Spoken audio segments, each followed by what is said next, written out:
Not this button. Oh, that hurts. Hello! Welcome to the first ever Midnight Reel podcast. Possibly the best one, could be the worst. Time will tell. No, it's going to be the Why worst. not both? Hey, you shut Why up, Joe. not It's both? Alright, here with me, we have Joe DePew, Hey. head of himself. That's right. Yeah. Alright. Also with me is Sir Patrick Boyd. Sir. Yes, I did officially knight you of the Midnight Reel podcast. Sir. There were flowers and everything. There were. It was a Lanyards, great ceremony. It balloons. was adorable. The dildo in the middle is kind of awkward. And then you got me, Scott Phillips. Our big topic today is going to be the big movie Spider-Man and the Awkward Dance. Oh, sorry, that says Homecoming. But, you know, same thing. But to start off, before we get into that, intro of Spider-Man in Civil War was pretty good. Civil War made me very excited to see the new Spider-Man movie and see what Tom Holland can bring to this Peter Parker Spider-Man character that has not really been that successful so far. What are you talking about? Look at Tobey Maguire. Dude, the first movie Yeah, made a Tobey Maguire. ton of money. That is true. Yeah. And the second movie was also made It was, and made a ton of money. yeah. So, Can't go wrong with Doc Ock there. Actually, it was a really good movie. And some of the amazing one-liner jokes that his character had. That's right. Sorry, correction. The one-liner joke that his character had that didn't really, just kind of slid it in there, made it happen however you wanted to make it happen. are you trying to say that Spider-Man is full of one-liners on a consistent basis? What? No. Yes, I am. No, I can agree that, yes, the movies were successful, and far as financially, they did make a lot of money. I do believe that a lot of comic book fans will kind of feel the same, that the Spider-Mans we had in the past, the Tobey Maguire and Andrew Garfield, were great at one part of it. I hear a lot that Tobey Maguire was an amazing Peter Parker and just kind of lacked a little bit on the Spider-Man side of things. Andrew Garfield was kind of the opposite of that. He was a great Spider-Man character, but didn't really pull you in and sell you on his Peter Parker. So Civil War definitely made me excited to see Tom Holland be able to bring in both of those roles together and see how well. They were able to focus on the Spider-Man side extremely well in Civil War, and then when obviously Homecoming came out, I think just because they focused it on a younger kid, still in school, like he's still in the throes of it, you can kind of start understanding his more kind of, kind of awkwardness in those situations, especially because he already technically had his powers. He didn't have to worry about an origin story and all that stuff again. This false confidence. Yeah. Right. But I mean, we'll get into that, I guess, into the main topic once we start discussing more about Homecoming itself. But as far as, I mean, the thing I liked about the Amazing Spider-Mans with Andrew Garfield, I mean, visually, obviously, they're, in my opinion, obviously they're way better. That's just, there's no question about that. But you had a lot more fun watching that Spider-Man than you did Tobey Maguire. And I think that's where the real big difference comes in, is you actually enjoyed him being Spider-Man more than you actually enjoyed Tobey Maguire. Even though, overall, I thought the stories, nixing the third one, obviously, but overall, I thought the stories were much better in the original, too. They were way more enjoyable to watch as a story. The real sad thing is that Homecoming has still made less money than the third Spider-Man. It is, Oh, wow. Yes, the Spider-Man Homecoming has made $294 million. Spider-Man 3 made $336 million. So it is still not doing As well as Well, Spider-Man 3. That's a sad thing. No, we're also at the point that, like, it's obviously still in theaters. It's still got time. to grow more. You have a lot of people that were those diehard, either Tobey Maguire or Andrew Garfield Spider-Man fans, and don't want to see any other Spider-Man.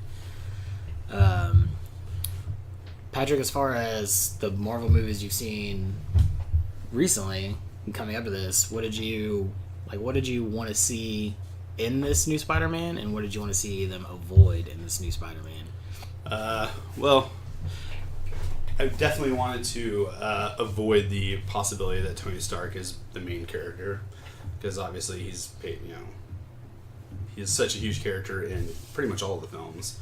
and he's a main source since he's the origin of the entire universe to begin with.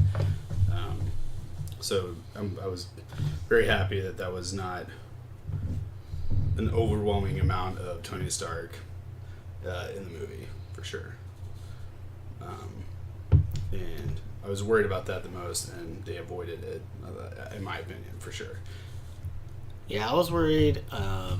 They haven't really had too much problem with it in most of the Marvel movies, but I didn't want to see a huge focus on love stories or love interests and all that stuff, and that was a big part of the original Spider-Mans as well, the Tobey Maguire, the Andrew Garfield, of, you know, the attraction to the Gwen Stacy and the Mary Jane were a major part in these movies, and that's fine to have in your movie somewhere, and it's fine to be part of a big story arc at some point in time. Let's B plot.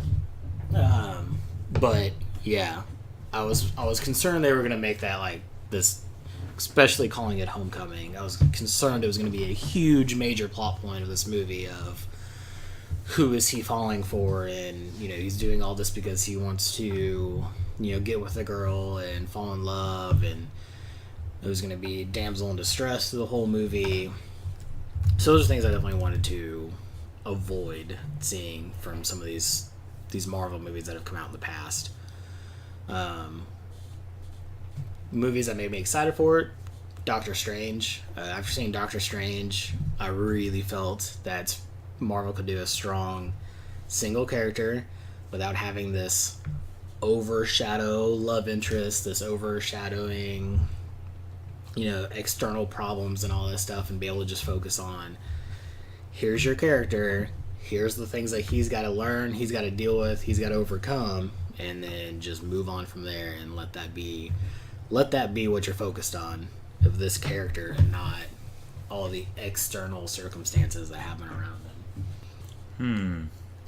As far as things I was excited for and things I was worried about, I mean, I was just interested to see if they could actually pull off the Peter Parker Spider-Man character right. Like, I mean, that was always the biggest problem for me, is that there was always that strength and there was always that weakness, whereas Tom Holland really kind of brought both to the game. And that was kind of what I was really excited to see about it, and that's what was my biggest concern, is because Spider-Man is such an interesting character, because you kind of get the idea behind this kid who can now act out all his other persona through Spider-Man. But obviously when he's not in costume and he's not in his gear, he's more reluctant to a lot of things, and it's kind of a hard duo to kind of pull off. But he did it really well. And I think the other big concern I had was, the Tony Stark thing for sure. But it was, but I think also really was just because it looked like there was going to be a lot of focus on other people, and I wasn't too sure if they were going to put too much focus on all the side characters, not just Tony Stark, but all the other little small people that you could kind of see were peppering into the trailers. Yeah. But they kind of kept the focus where I think it needed to be. I mean, it seems like if you have the right people who are running the show, as it were, things turn out really well, even with other characters influencing the movie.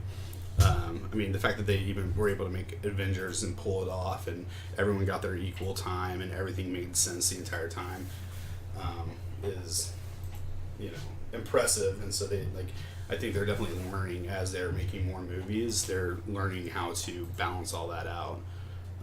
Well, now these Marvel names are becoming household names, right? So when you think of Thor, you think of Chris Hemsworth. Yeah. And certainly not Adventures in Babysitting. Right. What? That's the only thing I know him from. But you also you think of Chris Evans now as Captain America, and that is Captain America. So when obviously these people are going to start making their exits, which it looks like after Infinity War, we're going to start seeing some major exits, and those are roles that I just don't believe that they're going to try to fill those shoes for. That's why they're starting this whole new line. You have the Black Panther, Doctor Strange, Spider-Man. These are all characters that they can now start making the next major story arc in Marvel. Yeah, Marvel has so many characters to pull from. Like, Oh, yeah. I mean, it's almost endless of how many characters they can pull from. There's so many different teams and team ups, and you can mix and match all of them. And you got the Defenders coming up on Netflix. I mean, that's going to be a really great show to watch. I mean, obviously he's watching the trailer on it. Yeah. It looks like it's going to be really cool.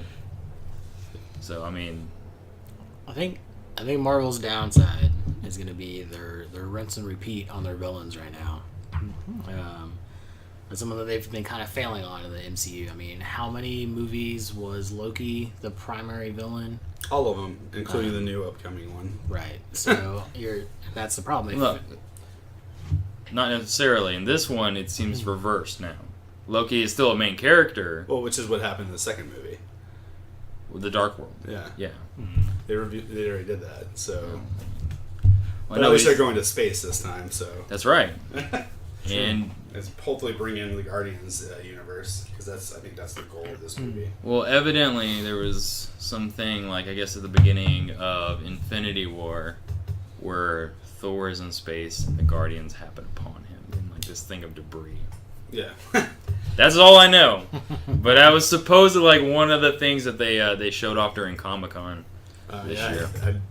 I guess I'm fortunate because I usually try to like not read up on rumors and stuff, because then it starts messing with your head when you're trying to watch a movie and just enjoy the movie. All right. I mean, I'm currently still holding true to not watching trailers. I have kind of suffered through and watched some of the trailers for stories that I know, like say Dark Tower and It and stuff like that. But I have not seen the trailer to Ragnarok. I have not really tried to read any upcoming rumors or leaks or photos for Black Panther or the Infinity War or any of those upcoming movies, because I want to be able to just go in cold and sit down and enjoy or really hate whatever movies come out from Marvel and see how they can do. Yeah, you gotta have a blank slate instead of a predisposed. And the problem is and to be fair, they do show off a ton of stuff in their trailers. It kind of sucks. I mean, just straight up.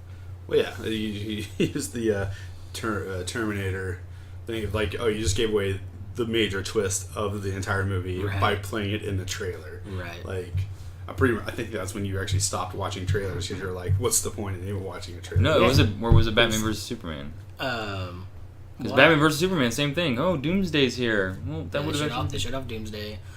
Oh, The trailer for the new Kingsman movie showed the return of a character that you believed was dead from the first movie. Pretty sure he's dead. And Pretty confident. yeah, like 100%. This Bullet guy's to the dead. brain. He's gone, whatever. And then, lo and behold, you see him in the second trailer. he's a pirate. He's a pirate now. You don't know what Pirate. He is a pirate now. transpired. It is true. It's official. Eye patch. He's got the patch and everything.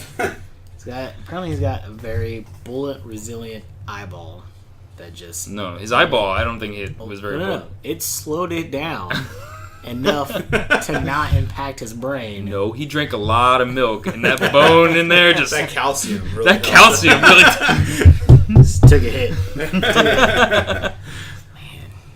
Got milk. But yeah, I mean, I wish I could say that I live up to that, but I can't help myself. It's my drug. I do love watching trailers. Like, that's why I get so mad when we're late for a movie, because I miss the trailers that I want to see. It is super hard. Trailers make you really excited for stuff. I think the other thing that really not only made it more difficult to watch trailers, but was also part of why I don't want to watch trailers is now we're just getting them so soon. It used to be you'd see a new trailer pop up for a movie that you hadn't heard about, you didn't know it was going to be a movie. You see this trailer, and then it's like, boom, this movie comes out in 3 months, 4 months, whatever. And now you're getting trailers, and it's like, here's this new trailer. This is coming out in summer 2019. And you're like, wow, I just watched a preview for something that doesn't come out for 3 years. Yeah, they got to ramp up that hype machine to an unbelievable level. Yeah, just how far could you push it out? No. I mean, pretty soon it's going to be like, hey, we had this idea for a movie. Here's a storyboard trailer for you guys. We drew it up. Something we might do. We haven't greenlit it. Yeah. Let us know what We don't even have money yet, but I did this in my garage on some note cards. I want to see what you guys think. I am super excited for Thor Ragnarok. All I can think of is Kung Fury. It looks amazing. It really does. But like the first trailer, I mean, obviously they're gonna have to. When you watch the movie, you're gonna see what happens. But the first trailer and the second trailer are so different from each other that you already add up like a story that you're like, I don't even know where they're gonna go. Yeah. At this point, they actually do a really good job at leaving enough questions for you to actually be excited about the movie. Yeah. Without actually giving away too much. Yeah. I mean, it looks really freaking cool. And I'm so excited. It's also clearly self-referential too. So you guys may have talked me into watching this trailer. It may happen. Don't do it. Don't do it. There's a lot of little things in there that I think you'll be excited if you just watch it and you don't have to wonder what happens afterwards. So I'll say one more thing. I know we talked about like what we were excited for or not excited for going into Spider-Man. But as just one more random topic to bring up, what do you think Marvel's doing really well right now? And what do you think they're doing really poorly right now? Characters are absolutely just top notch. I think their characters are, as far as like even just from even movies that have come out in the past decade, their characters are extremely well done. I mean, even just Doctor Strange alone. Just take Doctor Strange. He's one of these fairly recent, so it's not like we can say here it is. We have to go with Tony Stark from Iron Man 1. We can say, here's Doctor Strange. And at first he was a douchebag. And you kind of saw him grow into his character of being Doctor Strange, the Sorcerer Supreme. And you really kind of get to see him at different points, right? Obviously when he's super successful and he's a giant douchebag, to obviously him now basically using everything he has, just trying to fix himself, and he can't. And then him being humbled.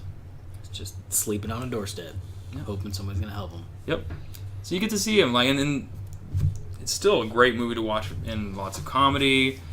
The side characters are done really well. Just all the characters really are done, like really well in all of Marvel movies. See, that's the thing. I think that but the part that they actually do really well is the side characters. That's what really develops your main character, because you have to play off of something. If you're not playing off of a good side character, you're gonna be able to see that development at all.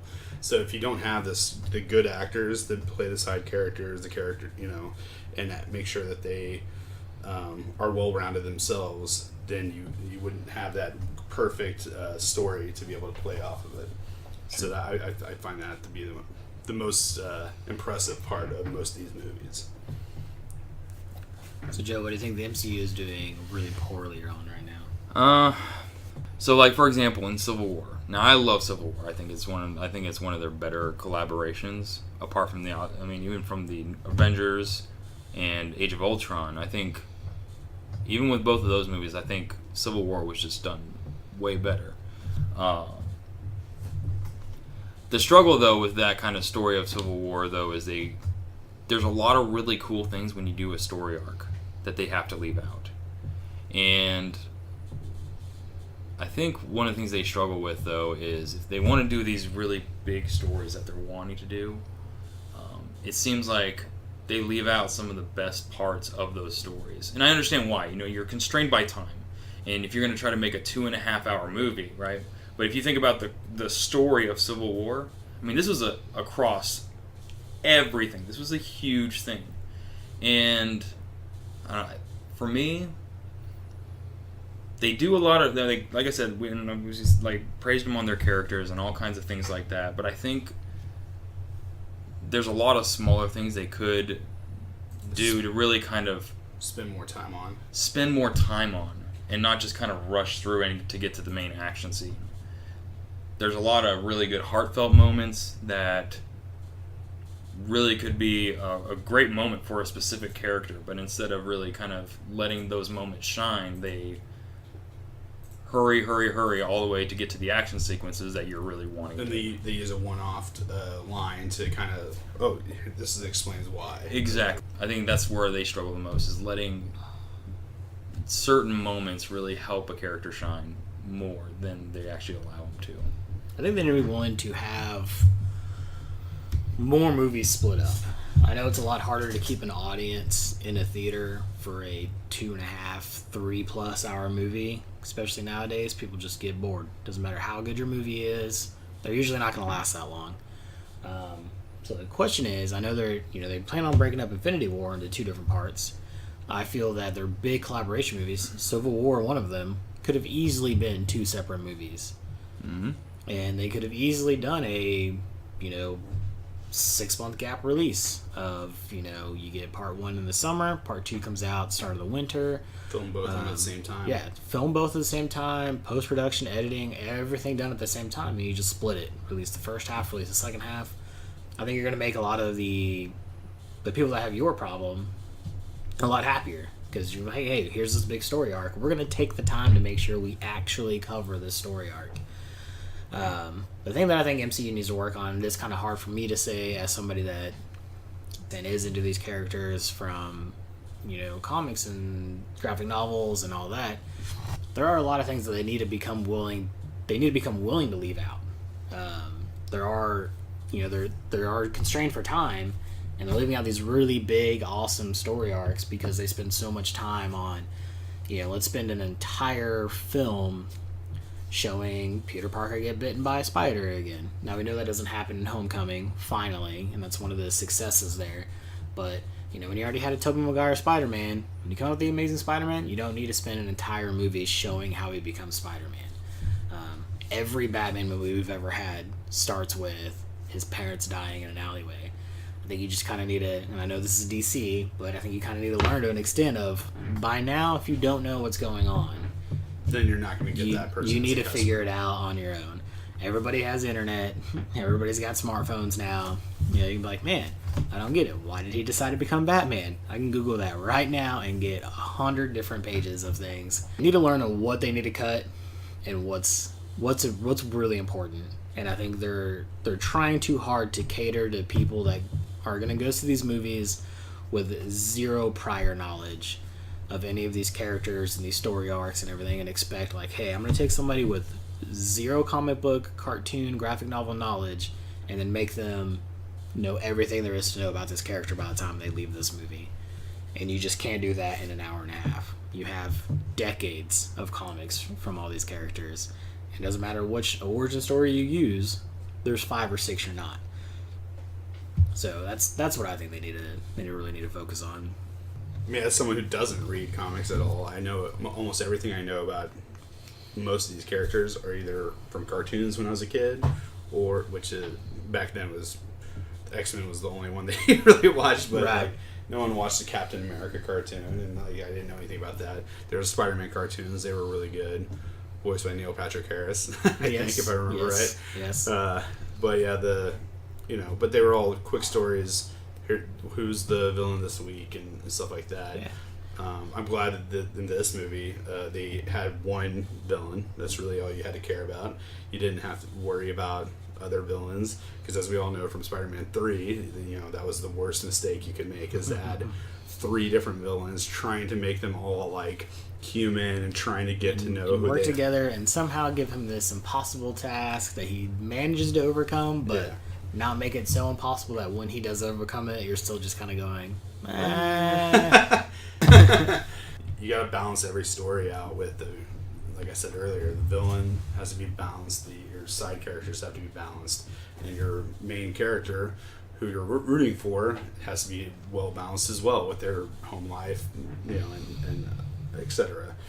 So that's definitely the seeing Marissa Tomei as Aunt May was definitely a good plus. Alright, so let's do it. We will officially kick off our talk about Spider-Man Homecoming with talking about how hot Aunt May is.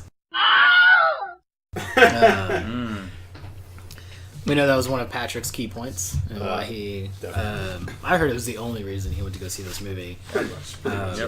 He's like, I finally got a hot Aunt May. He's like, I've been checking out Aunt May's. Oscar winner Marissa Tomei. So, Patrick, since you officially started, what are your thoughts after seeing Homecoming?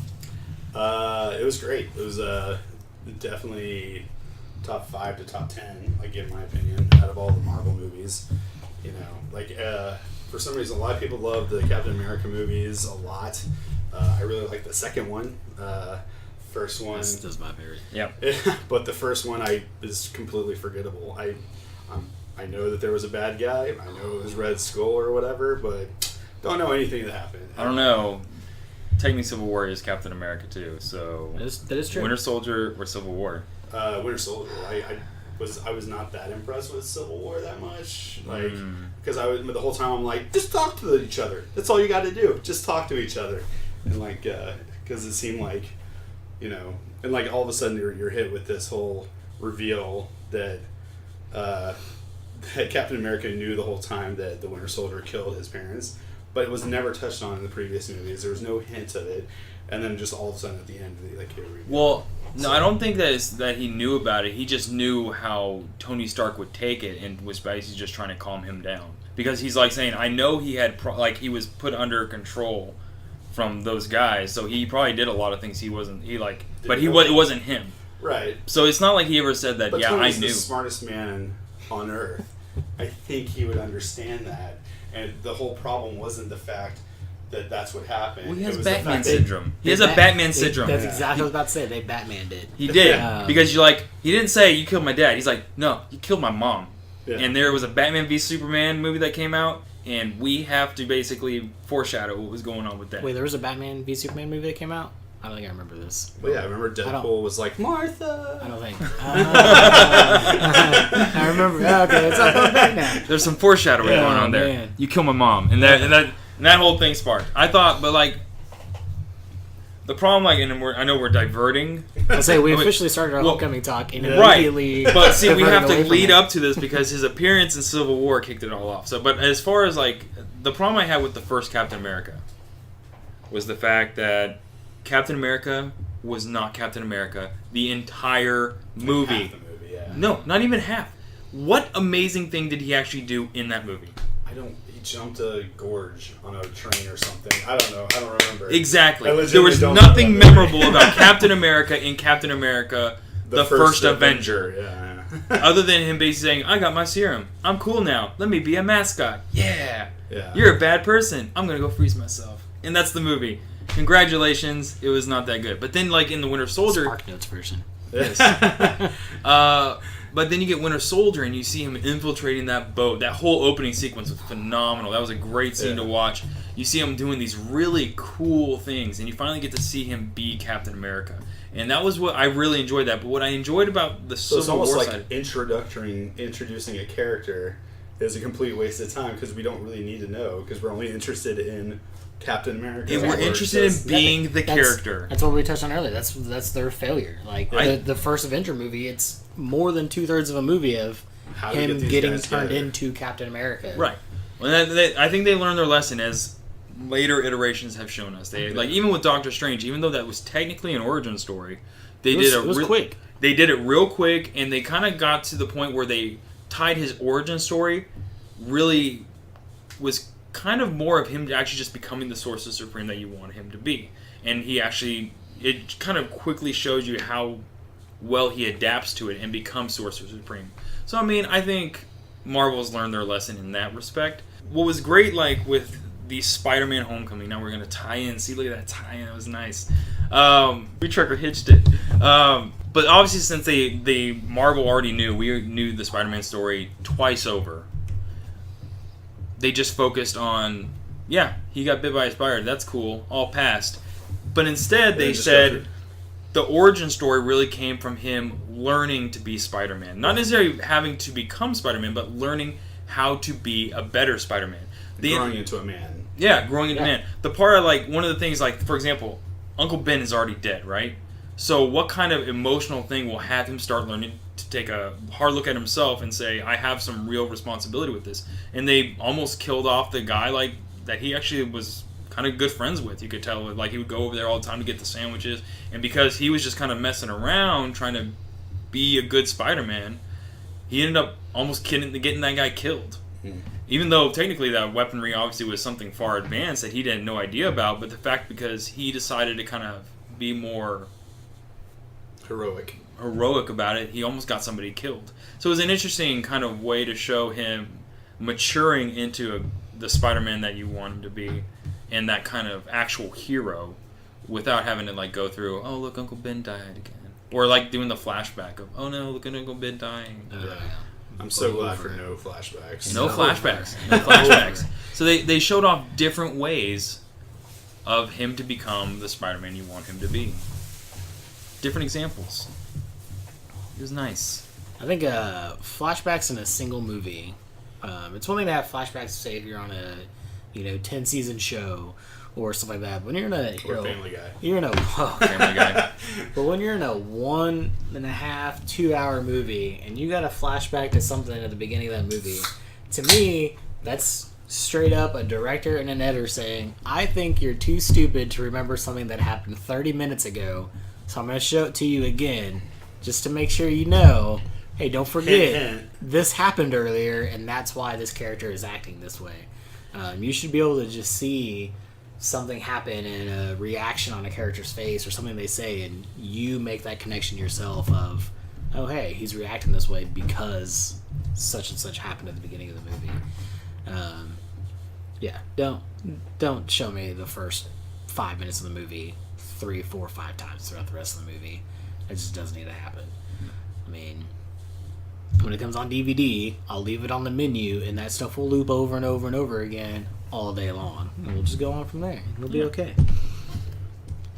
Are we staying spoiler free? Do we really think there's spoilers no. in Spider-Man? No, if you haven't seen the movie by now, you should be ashamed of yourself. I agree. Peter Parker is Spider-Man. Whoa!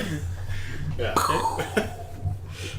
That was your brain. Just Also, Darth Vader is Luke's dad. In case you didn't know. Stepdad. Well, so I think some documents were signed. I think it became official. Oh, okay. So I guess for a quick recap of the movie, right? In case anybody out there is for any reason unsure about, hey, what happened in their movie? Their movie. So Spider-Man is now doing his Spider-Man thing, right? Iron Man, Tony Stark. It opens with Tony Stark and them being in the car trying to be all father-son like, sort of, and Tony Stark is like, get out.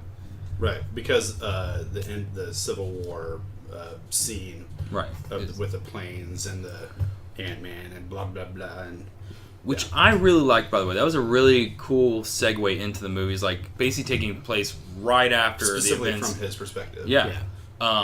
Directly after the events of Civil War, so you get that nice. It's a clear-cut timeline, right? So it also explains why, Tony Stark is doing his, like, why they're moving locations. They sold the tower. It kind of explains all of that based on the fact of what happened in Civil War. So it kind of makes sense for what's happening. So after they all do that, he's basically told, all right, you're kind of in that middle ground. You don't get to do the big things, but you don't have to do the small things. You're right there. That's you, guy. It's a little gray area. That's where you operate. Movie officially quoted. I like that. So obviously he gets out of the car, goes and does his thing, always dreaming about being a part of the Avengers, because that's obviously what, his big thing was, like, oh, when's the next big mission? When's the next big mission? So he keeps on, stalking Tony Stark. Yeah, he's excited to be a hero. He wants to be a hero. He wants to be a part of that world. Like the Disney reference. Yeah. Little Mermaid right there. Little Mermaid. Well, they are owned by Disney. They are. So he wants to be part of their world. Obviously, he gets rejected for months and months and months and months, and eventually he just basically starts giving up, and it just shows more of his school life. Him going through and doing his boring school life, which it kind of really does play off of that really well. Everything was shown very monotonous and slow. And obviously he was just waiting to get out of school so he could go do his Spider-Man thing with his new suit. And he gets to see his new best friend from New York on a television explaining. Yeah. So after that whole shenanigans, and he goes and does his... By the way, this was one of my favorite parts of the movie, is when he first put the suit back on and started going around the town trying to help people. And screwing it up royally. I'm talking royally screwing this up. That'll dissolve in 3 hours. Yeah. I mean, just whipping that guy to his own car, Yeah. keeping the guy from stealing the bike, but then doesn't know who it belongs to. Just leaving his classic Spider-Man notes, which I appreciated as an old comic book fan and I think they did it in the cartoons as well. Yeah, they did. It was very big on Spider-Man, just leaving little notes for people. He just didn't really know how to express himself. Friendly neighborhood. I think one of my favorite ones is where he slingshots the building and misjudges the length of the web and face plants on the roof. It was such a good scene. That was part of what I really loved about this movie a lot. It was very nice to see your superhero fail often, and not just in him learning to become Spider-Man, but throughout the movie, even when he's thwarting criminals and he's trying to save the ferry and all this stuff, and you just see him just consistently coming up a little short. He tries to stop the arms deal, and granted, he breaks up the deal, but all the bad guys get away. They get away with all their equipment. He doesn't really bring anybody into justice. He doesn't really solve that crime. So it was very nice to kind of see that aspect of it. As for his, like we said, his origin story of he doesn't really know what he's doing yet, but it's fun to watch that progress and watch him move on. With an amazing new suit that was given to him by Tony Stark. Yeah, Gosh. I mean, how can you not That suit. thwart crime in a suit made by Tony Stark when you also have superpowers? Which is an interesting, by the way, talking about his superpowers. There was, obviously, there's no question that they showed off some superpowers, but in this one, it seemed a little bit more subdued. In a different, like they were obviously they kind of stuck with more of the wrist shooters, right? They got the little wrist shots. You still saw him climbing on walls and things like that, and he obviously was very strong. And they didn't need to zoom into his hairs on his hand or whatever. To explain exactly walls. what's happening. But somehow, by the way, those little hairs travel through shoes. Did you know that Tobey Maguire's little hairs could extend on demand? Have you seen his feet? I didn't see him in The Hobbit, so as far as you know, pretty hairy, just all over the place. Okay. Yeah, and that does bring up something as far as his superpower goes. A lot of things that you saw in every other version of Spider-Man before is his Spidey sense, and you didn't see that in this one. And so it begs the question of: is he going to have it at all? Or is it just going to be a power that Spider-Man doesn't have, and that it's another sort of thing he has to overcome because he doesn't have this magical power that's telling him when something's about to happen. Now I say magical, but a lot of people say that that's essentially something spiders do have. They have a way to sense variations in the air and humidity and all that stuff. They can tell when something's changing quickly or coming at them, and that kind of gives them that quote-unquote spider sense. And so with everything else being subdued as far as power goes in this movie, you question, as he gets better at it, is he going to be able to kind of get more in tune with his superpowers and therefore use them to their max potential? Is he going to still, he's developing as a human. It's not hard to, a big venture to say he's also developing as a superhuman. Just Smallville it up, and as he gets older, he starts kind of realizing he's acquiring new powers or new abilities, or the ones he has become better than they are now. More refined. Right. He's still young, right? So, normally the Spider-Man we're used to, even in the comics, he's an adult. He's already graduated high school. He's already passed his college. He is an adult at this point. So, obviously, we're seeing him in the later years, whereas this is obviously not only the beginning, but he's still extremely young. So, there's still room for him to grow. And that's kind of, I think, why they went with a younger actor. And they're setting it earlier so that there is more time for you to be attached to that character. Yeah. So, Yeah. Well, I think he's actually 21. So, he's not a kid, but right. he definitely looks like it. He's going to have a baby face for a long, long time. He's younger than, say, I believe Andrew Garfield was actually older than Chris Hemsworth and stuff, so it's like 30. He's in mid-30s at least, or no? So it's, that's just ancient. I don't. Yeah. I don't. Why are you even still working? So What is wrong with you? Retired, Jesus. What him being 21. Let's assume that he starts starting to age faster, or I mean they can obviously use that to their advantage for later on. Right. Yeah, they can skip like what's happening, and so he's going to. I mean, I really like the look of him. He's not like overly buff. He looks like a kid, and like this, and on top of that, the suit enhances him so much too. Yeah, and so that's where I think we really got to figure out how much the suit. I think they need to really actually take some time in like the next movie and kind of distinguish between what is his actual natural powers, because you don't really ever get to see that. The only time you see him in Civil War is he already has the suit. Right. So that's your only kind of like that's all you can really see. It was given to him by Tony Stark. Iron Man. And the rest of pretty much the majority of the movie in Homecoming, he has that suit on, and you can obviously tell as time goes on throughout the movie, you see how much the suit actually enhances him. And so I would like to see in their next movie to kind of address that, where it's how much is the suit actually enhancing him versus how much is it actually natural talent or natural superpowers. I mean, you can do that easily too in a second movie with. You don't even have to sit down and explain it. You can put him in some sort of predicament where he's trying to have to overcome some villain or fight or whatever, and he doesn't have his suit, and he's doing it in street clothes. So you can see him still doing all these flips and wall crawling and fighting guys off without a suit on, and so that'll just be an easy point of reference. A little bit in the movie, but he does. It seems like he does. Well, especially the whole. The scene where he's like chasing after the truck or whatever.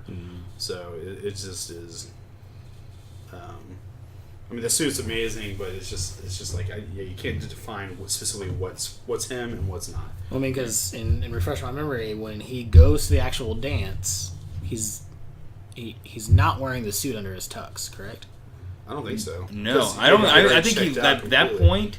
I think at that point he already he lost the suit. Yeah, he had already lost it, right? Because of his shenanigans on the boat. And so, right. Then you have that fight scene right outside the school, and it's essentially the first fight scene where he's not in his suit, and he just gets wrecked. Yeah. Like, had it not been for outside intervention from his friend coming up, like he would not have made it out of that fight. Yeah. Now, granted, you also have the aspect of the smart suit. He's learning his abilities around having them all, and he hasn't quite. He's really developed his fighting style around having the ability to shoot webs, and so as soon as he had dropped his web shooter, he didn't really know how to fight because everything's based off that one thing. So you still have that aspect of what he needs to learn. He's gonna have to learn how to overcome when this doesn't work or that doesn't work. And so right now what you see is without the suit, he's worthless. And it could be accurate. I mean, he is still a young kid. He is still learning. So it just makes... And it's things like this that not only make this movie good, but just make me that much more excited to see the next one. Yeah. And I think that's a strong point to have in a movie of... Just... You don't have just this one-off, like, oh, hey, that movie was pretty good. But you leave that movie going, man, I really want to see more of this. I really want to see the next one. Why is it taking so long to come out? Yeah.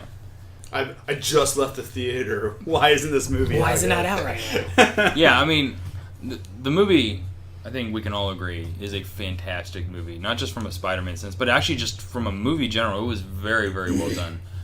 And I agree. I am extremely excited to see where they kind of go with it. But going forward, so as we continue...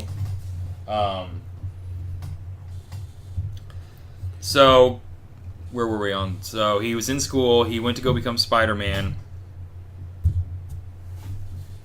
Oh. And, obviously, he comes back to his apartment, or his Aunt May's... Are they an apartment, or is it... It's an apartment. It's an apartment? It's yeah. New York. So. Yeah. So, I mean, a loft or what have you. But he comes back, and turns out, he made a promise to his little friend there that they built a Lego Death Star together. And his friend was intending to collect... And he kind of ceiling crawls, slowly closes that door, and pops down to see his little friend staring right there at him.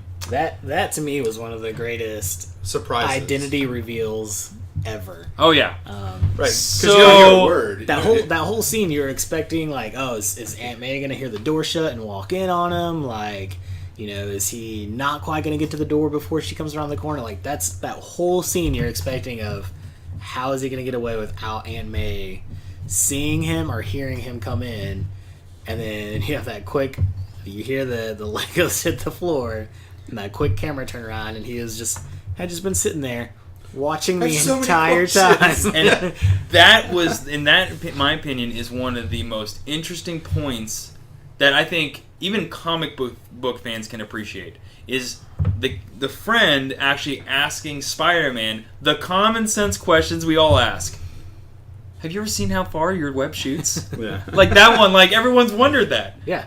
How far does it shoot? I don't know. I've never really tried it. Well, And then we find out later in the movie he tries it, and then you see him running across the field. Yeah. Great So scene, great. by the way. Yeah, well, he finds out Go! suburban Spider-Man doesn't work quite as well No. as city Spider-Man. And he's asking all these different questions, and it was that whole sequence of the finding out to who he He is. tore that town apart. Like those yeah. roofs were just Yeah. Oh, yeah. destroyed. Oh man. So, and then obviously his friend wanting to say, why don't you tell everybody you're Spider-Man? And then going through that kind of little debate back and forth. And then we get into, sadly, probably my least favorite character. And that is MJ. I'm sorry. MJ was just, I could not, like, the way they did that character, I just felt was Too emo. almost. I could almost get behind that kind of description. I normally am against that kind of description, but I think this one fits it. They kept her very minimal, which is fine, and because the reveal at the end is really what they were going for of who she's supposed Spoilers. to be. Right. She's supposed to be the new MJ, which I was fine with. And he had obviously, it kind of also played off the fact that he never, like, Peter Parker never notices MJ because he's too focused on the other girl, the popular girl. And so you can kind of... was No one gets No idea. I have no idea what her name is.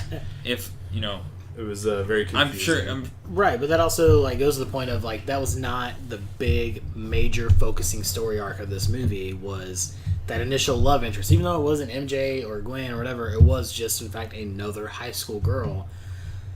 They didn't supremely focus on this is the big thing of this movie. This is what's going on in this movie. Are these two going to be able to be together? And that wasn't a big... Well, no, and I agree with that. And like I said, the only reason why I didn't really enjoy her character is, like, every time you saw her, she was just a downer the whole time. And I get that's kind of who her character is supposed to be in this movie. It's just, for me, that wasn't really enjoyable to watch. I think, like, every once in a while, if she was more cynical, that'd be fine. But the fact is that every time she showed up, it was always negative. I don't think there was one positive thing she really brought to the movie. There was nothing. The only thing that you could say was positive is the fact that she revealed that they nicknamed her, or like her friends call her MJ. That was it. Otherwise, she was completely negative the whole film. And like I said, you're right. I completely agree. I think they tried to focus more on the fact that she's not supposed to be the main person, because if they put a lot of focus on her, I mean, then Well, no, people... they hint the whole time. Yeah. Because she's not You're in right. a longer scene than maybe 3 minutes tops, maybe 5 minutes tops each time. And I think the biggest thing is that, well, at least for me, is the fact it's clearly not geared toward our generation.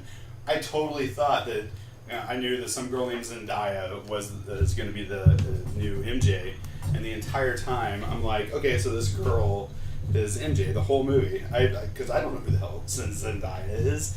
Apparently she's some sort of Disney star or something. I don't know, maybe Nickelodeon. I don't know what's around these days.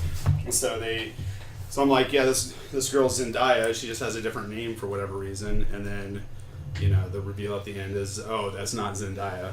But I guess everyone else that's in that generation already knew that the whole movie. Like, I didn't know. So it was a huge surprise to me.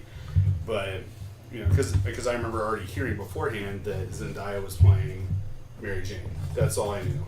And so the whole movie, I thought that the girl playing Liz is clearly Zendaya because I didn't know any better.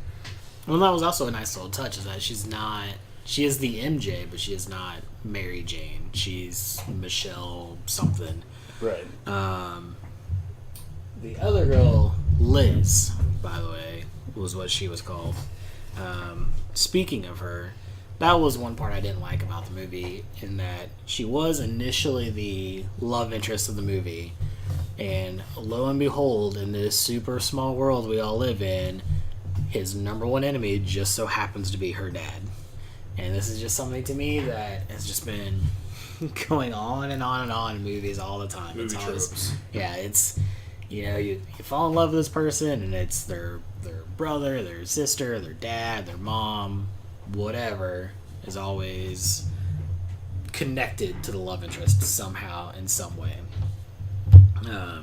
However, that being said, that one scene in the car getting dropped off for the homecoming dance was pretty phenomenal. I think they did that incredibly well. Just the tense moment of them sitting in the car together. You could practically feel it in the theater. Yeah. Oh, man. Pulling the gun out and just letting them know I know who you are, I know you know who I am, this is how this is going to play out.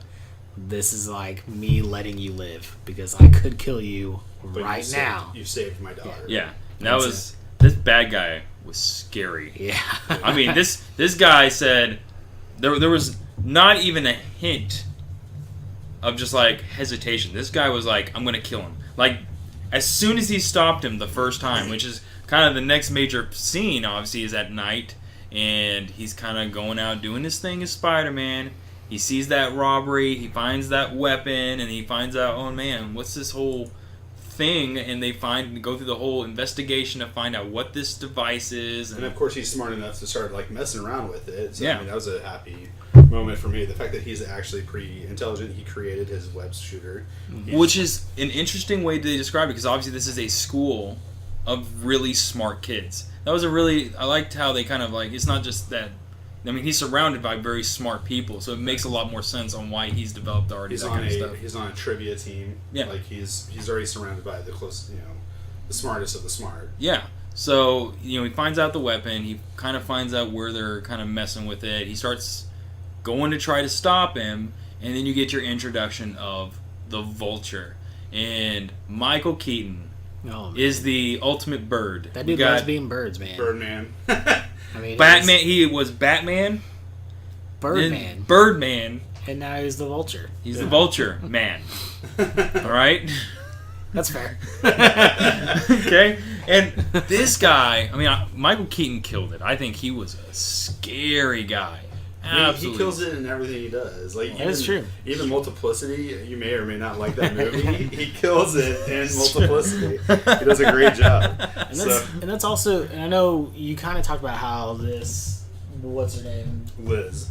Zendaya or whatever her name is. Right. This supposed to be this big star for the generation behind us, but essentially that was another great thing that I like that Marvel's doing, is they're not just saturating their movies with A-list celebrities. Yeah. Now I get there's a point that, like, if they want to do team-ups, they already have a lot of big-name celebrities playing characters, and so you start talking about payroll, and that starts becoming a really big number. Yeah, but, and then you get a Robert Downey Jr. number. Yeah, and which is why what's the budget for both of the Infinity War movies is over $1 billion. It's the first two movies to be over $1 billion budget for basically one story. Mm-hmm. And so, I mean, that's just an insane amount of money. Paychecks. Yeah. And most of that, most of that, half of it at least, is the what they're gonna have to pay every single A-list actor that's going to be in these movies. Mm. So you can say though, in that respect, because of these movies, some of these guys were.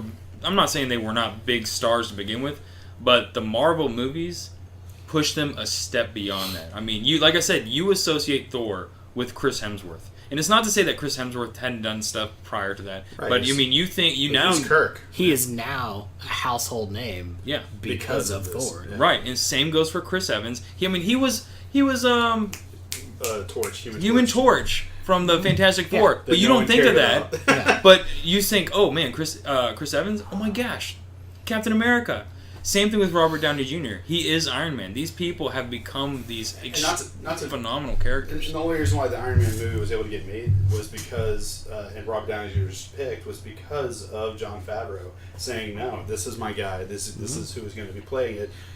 The studios had no interest in hiring Robert Downey Jr. because he had lost his... Yeah. He had gone to jail. At that time, he was the bottom of the barrel So actor. he didn't ask for any money. He took a huge... it was cheap to get that movie made. And because of Iron Man, we're sitting around talking about Spider-Man Homecoming, the MCU became the MCU. When they were able to make all these billions upon billions of dollars, and they owe it all to Robert Downey Jr. and his flawless acting as Tony Stark. I mean, there is that. I give that to Jon Favreau. Yeah. I think Jon Favreau has single-handedly created the MCU as we know it now. I mean, you can put whoever you want, and I can even say I've grown as a person. My younger age, I used to follow movies based on who's starring in it. Yeah. And I've come since to learn that's not the way to go. important. Yeah. Because you can have these great actors in bad movies. You can have bad actors in great movies. And so Jon Favreau being able to complete what he did with those Iron Man movies and all the work he's doing on all these other movies as well is just what has kicked off and skyrocketed the MCU to where it is now. And on top of that, the fact that Spider-Man is even part of the MCU is a huge plus because obviously he's not even owned by the studio anymore. We owe it to Sony saying, okay, we'll give it up. We'll help you out and working together and actually getting this made in this Marvel universe because otherwise we would have a mutant issue where you have the same character in two different movies but you can't refer to one or the other because they're not supposed to be part of the same universe because the rights are owned by two separate studios. So because of that, it's like Who Framed Roger Rabbit where you have these characters now intermingling and the studios are both benefiting from the addition to this and I think it can only get better and it should show the other studios the fact that Fox has made such terrible X-Men movies and they're profiting, they did really well. Logan was amazing, but it was done as a low budget, independent style movie. But Apocalypse. I don't even remember what Apocalypse was about. I saw it, I don't remember it. I mean, it was it almost reminded me of a Michael Bay film, if Michael Bay was directing X-Men. It was the visuals were great, the destruction and all the crazy stuff they had going on was fun to watch. But this, and that's where I think Fox really kind of fails. The X-Men have great characters. Nightcrawler's story, a phenomenal story. I mean, there's a lot of great stories inside X-Men, and they just don't, instead of really exploring the characters, they kind of just explore big events, and they don't really kind of dive into the characters and really their motivations to doing what they're doing. I mean, they'll hint at it, they'll give you little glimpses, but they don't really give you any time with these characters. All you really see is them going, hey, I'm going to go use my mutant powers to go do some stuff. Cool. That's about it. Congratulations. And I think that's where Fox really fails. But, obviously, on the game side of things, now Sony's creating that Spider-Man game. Oh, man. And that So game excited. Looks awesome. Yeah. Oh, my goodness. I'm glad, to your point, that Sony really kind of allowed this to kind of come together. Because hopefully Fox, and I think it's just Fox right now. Yeah, because Fox owns, I think, Fantastic Four and Deadpool and X-Men. Right. Hopefully they kind of get a hint, and they're like, here's these guys making a crap ton of money on these movies. Yeah, maybe we should sign the deal. Yeah. And I think we'll get, hopefully at that point, we'll get a really good... Because, at this point, by the way... Deadpool and Spider-Man. And Hugh Jackman. I think they said he's done with Wolverine. So it's very possible now. they could say, hey, we can get that new Wolverine. Yeah, their and it won't moneymaker be- is gone. Yeah.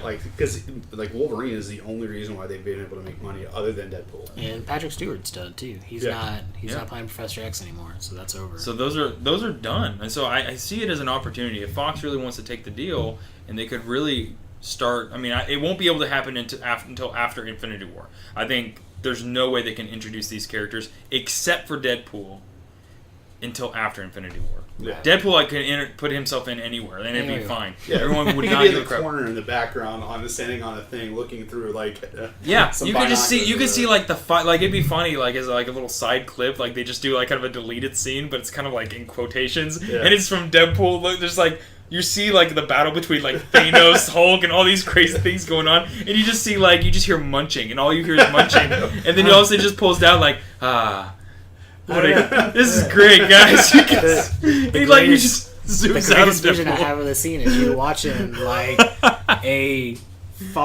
nice little like kind of far away, like slightly overhead shot of this like giant epic battle going on, and then all of a sudden it clicks to black, and you just hear Deadpool go and he backs away, and he's on one of those like sightseeing machines, and he's like looking for quarters in his pouches. Yeah, That'd be the greatest thing ever. Oh man, that'd be great. But also, that would be like it'd be a really nice way if that's how they introduced him, saying he's gonna be in the MCU. Yeah, That'd be great, by the way. like an after credits. An after credit scene. Yeah, it's so great. I mean, I can't even imagine. And obviously, Ryan Reynolds is so in. Like he's 100,000% in to Deadpool. Like that's his goal. Oh man, and it's great. But yeah, I don't know. But they have to look at it as from like Who Framed Roger Rabbit. Like they all made money on being able to make this movie. They're gonna have to split it, but it's in the long run, it's going to be worth it. Oh yeah. I mean, the fact that Infinity War is going to be such a huge movie and studio collaboration, because obviously Sony's gonna be a part of that too. They're gonna get cut of that. It's definitely gonna make more than $1 billion. They're spending $1 billion, like over $500 million each. So I mean, they're just it's gonna be insane, and But I mean, yeah, I think Sony right now has they made the right decision. They absolutely made the right decision. This is allowing Spider-Man to be a part of this, because not only do you get, because the advantage that they have now that they allowed the character of Spider-Man to come into the MCU, you also now have established characters that are going to help really kind of bring Spider-Man into the MCU, and it's a good way to kind of show, I guess, kind of introduce him and bring him into the fold, and I think, and make it really seamless. Like it's just they did just such a great job. Like everything about it really was done really well, from the introduction to the how they even kind of like weaved it into the Spider-Man Homecoming and all that. I mean. Right, and on top of that, they signed the deal like just before even making this movie. Like Sony finally was like, or right before Civil War, obviously, and so they were finally, and so I think that was supposed to be even like a secret reveal, but it ended up coming out. Yeah, I believe it was my understanding that the Civil War thing was their kind of test of, we'll see how this works out. We'll see how our cut works out. We'll see how it plays out, and we'll go from there. But yeah, to cut back to your point earlier about this new Spider-Man only making $294, which is less than Spider-Man 3, it still hasn't released in Japan and China yet. Japan. There's nobody living in China. I mean, that's such a small market. Japan gets it on the 11th, and China doesn't get it till September 8th. Yeah. So there's people that still haven't even seen this premiere of this movie yet. There's That's gonna a be a sad large. Well, large I jump mean, in look at that the number. production budget of this. So the budget was $175 million for Spider-Man: Homecoming. Domestic so far is $294. Like I said earlier, it's basically $295 because it's at $900,000. And foreign markets is $376 million, which is, of course, that's every movie these days. Is the foreign market is. It's all international markets. So total right now, as it stands, is $670 million. That is an insane amount of money for Spider-Man, and of course Sony gets a cut of that movie. And it's technically a debut because it's a new Spider-Man. Yeah. So it's his debut film. Yeah. And the fact that, despite those numbers, there's still 2 giant markets it hasn't released in. Right. Japan is one of the highest markets for these movies. Yeah. Like, so that's insane. Like, they could just not release it there and be totally fine where they're at. Yeah. But they're gonna make so much money off this movie. And look, I didn't even realize this. Did you know that John Francis Daly is the one that wrote Spider-Man: Homecoming? I had no idea. Do you know who that is? That's so he's the guy that he's the main character in Freaks and Geeks. Like he's the kid in Freaks and Geeks. Oh. And so he was like in Bones, I think, as like the psychologist guy, and he wrote the remake of Vacation, which of course did so well. Yes. But I mean, he wrote this, so that's pretty amazing. Like he's no longer acting host, like, and he's like working on his writing credits. Alright, so Spider-Man: Homecoming. Final thoughts, Joe? Oh my goodness, it's a great movie. I mean, just I like I said, the only part I didn't like was MJ overall, but I mean, even that, like, I say it was like the annoying. weakest part of the movie for me, but it still wasn't like so terrible that it became unwatchable. It's at the point where if you had to find something to nitpick at, exactly. that's your one thing. Exactly. And there's been zero development in that character. Right. There's no development whatsoever. Yeah. All we know is the name, and she's kind of a downer. Yeah. And like, but obviously hiding the fact that she's actually kind of happy, and so she's not. Yeah. It's not even that bad of a thing. No, I like I said, that's me nitpicking, and I mean, because the rest of the movie was just so enjoyable to watch. Pick your scene, right? You can. That's the thing about this movie. I really like the fact that you can pick almost any major scene, and it's a fun. It's not only fun to watch. The characters are interesting. They're funny. They have actually really clever jokes. Funny things that happen to Spider-Man because he messes up or what have you. Him just being, like, for example, inside that vault. Right. Like, him just kind of hanging out and talking to Karen the whole time, like, saying, Karen, so what's going on with this? Karen, what's going on with that? I mean, I think it was, like, just even though all those little moments are just fun to watch, even the ones that when he's not really doing anything. Did you see who the voice of Karen was? No. Jennifer Connelly is Karen, which is hilarious in itself. Oh yeah. Yeah, this movie. She played Betty Ross in the shall not be mentioned Hulk movie. Right.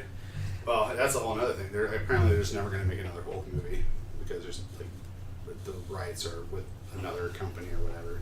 So, I believe that he has signed on for 5. Like his initial contract was for 5 appearances as the Hulk. So that gives you both Avengers, both Infinity Wars, and Ragnarok. right. From what I've heard. So I don't know if there's going to be any kind of extension or if that's. Of course, that's going to be it. It's Hulk, who is digitally. You Yeah. know, it's a digital character. So, and you don't technically need the actor. I don't know, but and I know you haven't watched the trailer, but they actually give. Yeah, I wasn't going to mention it. Yeah, I mean But I don't know. I have no idea. We got to wait for Thor, which And that's- I don't even know when that comes out. November. November. I think overall, I think the actor they have for him actually is really good. Like he's I really enjoy his portrayal of Bruce Banner. Yeah. And Like, it looks like how they're putting him into Thor Ragnarok. They might be trying to give Bruce Banner more actual like personality. stuff to do. Yeah. Personality. Yeah. Expand his. Yeah, because all we know about him is that he's angry and has to be by himself. Right? Exactly. So. Final thoughts, man. It was a good movie. I thoroughly enjoyed it. I thoroughly wanted more. There were a few things here and there that if you are nitpicking at a movie that didn't necessarily seem to stand up too well, like his somewhat ability to stick to the side of the plane while it's flying, and then he's also kind of slipping a little bit, but then also sticking, and then not. So I mean, there's kind of like a little back and forth things. Well, to be fair, planes do go pretty fast. Right. So it's fair to say he can't stick to it, but to like, there's parts where he can, and then there's parts where he can't. Right. So I mean, there's arguments to be made for all that stuff, and it is just very little, tiny, nitpicking things of this movie that were created to give him this ultimate danger and all that. But overall, I mean, this was, I'd put top 4 Marvel movie for me. Like it's definitely up there. I mean, everything is so planned out for years and years and years, and I can't even fathom trying to organize something, movies 5 years in advance, making sure they all are seamless, they work together well, and they all like, you know, have hints at the end and beginning and like all this stuff. Like I mean, it's a phenomenal achievement for a studio to be able to do that. So it's going to be great. I can't wait for more. Of course, I don't know how the name is going to go because I mean, obviously it's Iron Man. I have a theory. 2. Yeah, I have a theory. Joe's gonna put it right here on this podcast. What he thinks the title I'm of putting it down. I'm putting my seal. So we saw him, and he was a sophomore, I believe. Yes. So the next movie doesn't come out for 2 years. So graduation. Graduation. I'm going to call it right now Spider-Man Graduation. Because not only is he going to be graduating from high school, he's going to be graduating into being Spider-Man. And getting his new suit. And getting his new... Well, he's getting his new suit, supposedly, in Infinity War. Right. That's the rumor. Well, I don't even know if it's rumor. I think it is confirmed that he's getting his new suit in... When's the next movie even coming out? Do we know? That one is coming out next year. I want to say in the first part of Infinity War comes out in 2018. Second part in 2019. I want to say that is correct. But as far as, I'm putting it right now, Spider-Man Graduation. It's going to be during his graduating ceremony. I almost want to put a thought here on possibly the villain too. Ooh. All right, so because obviously they are trying to go for more of a down to earth, real people. Kraven the Hunter. Kraven the Hunter. I think it would be great to see that. I don't think it's gonna happen. I don't think so either. That's why I'm saying this. That I'm putting more of a solid bet on Graduation, but I would like to actually see Kraven the Hunter in the cinematic universe. That would be kind of cool. So you've officially heard it here first. Spider-Man Graduation is going to be the title of the new Spider-Man movie when announced. Yeah. And if not, we just need to make some phone calls and get them to change it. That's right. So, I think it fits. We have I think it's perfect. Yeah. I think it's perfect. I got Favreau on speed dial. So overall score, Joe, for Spider-Man? I'm going to stick with the example I wrote down because I came up with it and I'm going with it. I'm going to give this 5 out of 5. Spider Drones. Spider Drones. Spider Drones. Spider Drones. They were fantastic in this movie. Yeah. I freaking love those Spider Drones. And it was so surprising even that he had drones to help him out with all that stuff. So what we're going to try to do every week here on the Midnight Reel podcast is we're going to have our wonderfully bad movie of the week review. Basically what that is we are going to, each week we're going to vote on something, we're going to discuss and ideally watch what we think is both a bad yet great movie at the same time. This week, to kick it off for our first inaugural one, is in lieu with the Shark Week that is huge on TV, we decided to watch Sharknado. Sharknado, if you have not seen it, you're not missing a whole lot. No, you are. You are missing a lot. It is the most well thought out plot. You are missing a huge storm with lots of sharks. Yeah. Involving a shark. Well, a lot of sharks and a tornado. More but than not a just. shark. But see, the thing about this tornado, it is a full-on water tornado. I don't know if you knew this, but water is able to actually create cyclones, starting from the ground up. It's not just the fact that it's air and wind causing this thing. No, it's literally the water itself. Okay. Well, I think there's actually a term for it. I think like water spigot or something like that. Water spigot. Or something like that. That's what a tornado in the water is. Now, it has been a long time since I've seen this movie, so I did have to rewatch it again. Water spout. It's water called spout. Water spout. Yeah. But those are generally very small in nature. They're not very big. Yeah. I mean, not strong enough to lift a shark. Correct. Let alone hundreds. Thousands. Thousands of sharks. And but the thing about that shark, by the way, this shark tornado, it appears so little in this movie. It's really just the storm leading up to to the Sharknado that causes most of the problems. So what you're saying is it should have been named something else. No, I mean, No, it's just Sharknado is still fantastic. It's very happy name. Very happy name. Now, yes, I did have to rewatch this movie because it had been a while since I'd seen it. So I was, it's got a little refresher course last night and this morning. And the whole time I'm watching it, I was trying to think of what I really enjoy about this movie. And I just really couldn't put my finger on anything. There's so much bad in this movie. But go in mind, if you do decide to watch this movie, go into it knowing that this movie was created and built around being a campy B horror movie. Campy is, There's Big Trouble in Little China is campy.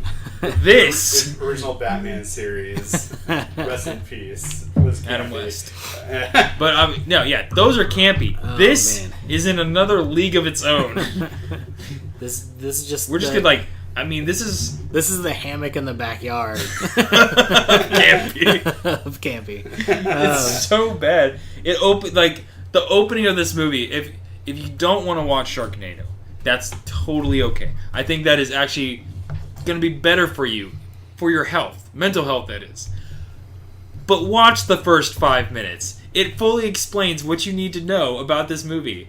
It opens with a random shark deal on this shark boat. I am not joking. This random Asian guy is trying to act all... So, we need to know how serious you are about this. We're gonna try making a deal with you. And they try negotiating the price of all the, their haul of sharks. And it's one of the most poorly acted, poorly written, worst, it's cringe, just so much cringe in this scene. It is so hard to watch. However, then you get into a giant storm comes out of nowhere, and they start having a gunfight on this boat after sharks are just randomly jumping onto the side of the boat, killing all the crew, and everybody else is just kind of the two other guys, the Asian and the one other guy, are just kind of alright, that's cool, and they just keep shooting at each other, and eventually, obviously, the guy shoots him in the leg, and then the blood scent, right? The whole blood scent. So you see a shark just randomly pop out and take him back. And then the Sharknado starts from the bottom of the boat and goes up. And you just see the guy getting, swirled around with sharks just ripping his face apart. And then you get the most fake blood splatters ever. And it's just... This is the opening of This is the scene. First 5 minutes. So I say this. You don't want to watch the movie? That's fine. Just watch the first 5 minutes, and you've got everything you need. No part of the rest of the movie ever goes back to that. No. There's no reference? There is nothing else in the movie that has anything to do with this initial shark deal out in the middle of the ocean where this Sharknado started. So it leads you to believe that the sharks came together and created this tornado themselves out of the fury and the revenge of this guy's killing a bunch of sharks. Jaws, the revenge. Yes. So they decided to create their own tornado and fly around California and just start eating as many people as possible. And the thing is, I did like the Little Jaws reference. Little Jaws nod they did is at the very beginning of the storm, right? So they obviously they know this is a bad movie. They know it, and there's no question about it. But because there's that scene, which happens in about the first 5 minutes, and then you have 5 minutes of hey, we're all on a beach having fun, let's go surfing, and then there's shark attacks, and then the storm comes in, which, by the way, the storm is miles and miles out. They're hey, we're surfing, we're having a great time, and they happen to get back inside, and probably within, I'm talking 10 minutes, the storm has gone from way out there to not just on top of them, the storm has been on top of them for the last half hour. That's how fast it changes. It's insane. But anyways, my point being is there's one point where the friend is knocked over and the shark comes onto a dock and he shoves that little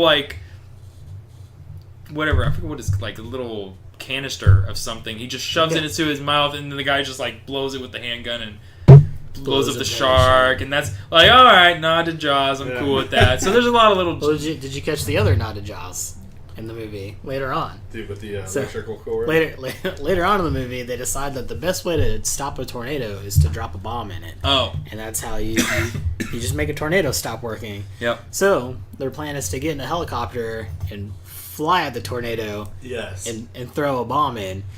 And as they get closer to this tornado, the helicopter's getting all tossed around because it's bad winds. And the girl in the passenger seat of the chopper goes, "We're going to need a bigger chopper." And you're just like, oh, man. You know what would have been great, though? They have Sharknado, right? They should have pulled a Twister. They would have found a random pipe to tie themselves down to and been able to watch the inside of this thing. Yeah, and there's like blood everywhere and people being eaten. Or just like, saw a shark. Another shark. It was the same shark. The same shark. You can tell by the mole. Oh, No, this is such a bad movie. Oh, yeah. There's so much that happens in this movie. So much that is just astronomically crazy and doesn't make any sense. You're running through the streets of LA with a shotgun, just shooting sharks out of the sky because you can't just sidestep them. You can't just go inside and not get hit by a flying shark from a tornado. This is a great movie in no sense of the word. Yes, there are currently five Sharknado movies out. That was 4 and one more is coming. Yeah, so there's 4, and the 5th one is soon to be on its released. way. So they are at least making money. Yeah. Well, it's like if you don't spend any money, of course you can make money. That is true. That's true. But you can spend nothing and also make nothing. There is enough people watching this movie. And buying it. Yes. And buying it. Purchasing this movie. Oh, man. But yes, I love the... it's low budget things are great. It's fun to watch low budget stuff and try to see all the shortcuts they make and stuff they do to try to avoid using any budget at all. What you see a lot in this movie is when focused on characters during an action scene or anything that's big going on, they are always centered to the lower left or lower right of the frame. That way the other 2/3 of the frame are just looking up to sky. And so you're not seeing the shark that's on the ground or this other person that's getting eaten or else whatever action is going on is always happening just off camera, and you're just watching face reactions to things of, oh man, that guy's getting eaten. That's crazy. Like, oh god, I can't believe that just happened. My favorite low budget part of this movie, though, is probably during the entire helicopter scene of them trying to take out this tornado with their little homemade bombs. But normally, when you have a good budget and great cameras and the money to spend, you have stunt people that you try to mesh with your main actors as well as possible, so you can cut back and forth, and hopefully nobody will notice. The helicopter scene in this, as it's cutting from CGI helicopter in front of this CGI tornado of sharks, and then cutting to real live footage of helicopters flying around, it's not even always the same type of helicopter.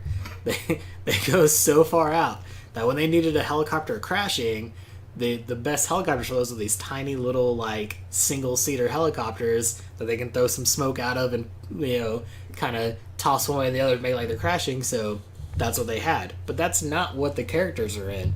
So it just cuts from one scene of these characters in this helicopter, cuts to this other faraway view of this completely different helicopter like getting tossed and turned and like potentially crashing, and it just cuts back and forth, and it's glorious. You talk about the opening scene on the beach when they're surfing and the sharks first start attacking, and the guy gets attacked and like shark attacks his leg, and so apparently you can't drive a jet ski if your leg's hurt, which is I didn't know. Which is pretty surprising to begin with. Which is another funny thing about that scene. The guy says, "Hey, I'm going to distract the shark so he doesn't eat my surfer buddy." Yeah. And he just sits there. He gets the shark to move away from him, but then he just like, "Hey, what's up there, guy? What are you doing there? What's the problem?" Oh, you want to come after me? Oh, there you go. Here's my leg. Don't mind me." So he gets his leg all bit up, which means he can't drive a jet ski anymore. So his surfer buddy gets on, takes the takes the helm of this jet ski and decides they're going to start driving in. And so again, centered low and to the left or low and to the right, you focus in on our two main characters, one driving a jet ski and the other one's leaned up over him, holding onto his chest because his leg hurts and he's trying to make sure he's okay. And then when it cuts to the faraway shot of two people on a jet ski speeding in towards the beach, like the guy in the back seat is almost sitting back and like leaning on the back chair, and they're just like slowly cruising along the water, and it's just like super calm water because they're out on the beach where like nothing's going on. And then it cuts in, zooms into them, and he's wrapped around his shoulders again, and they're shaking real bad, and there's storms going on. And then it cuts to this faraway shot of this is jet ski just cruising along like beautiful skies. Oh man, so it's great when you can take the time, the money, and the effort to try to make those cuts as smooth as possible, and hopefully nobody will notice. And you can tell in this movie they just went, well, this is how it's going. That's just a sign of a good attitude. Yeah, just let your imagination fill in the storm and sharks. That's so great. Yes, Sharknado was our wonderfully bad movie of the week. That is what we advise all you guys should watch since it is Shark Week, and enjoy it as much or as little as you can. Our choice is to not reveal what our movie of the week will be next week. I believe part of that's because we don't know yet, and part of that is because we want you guys to be able to hear our wonderfully bad reviews of these movies, going into it not knowing what we're going to be talking about. So yeah, listen for our wonderfully bad movie of the week next week. That'll wrap it up. That is our first official week of Midnight Reel. Catch us next week, and yeah. Thanks, guys.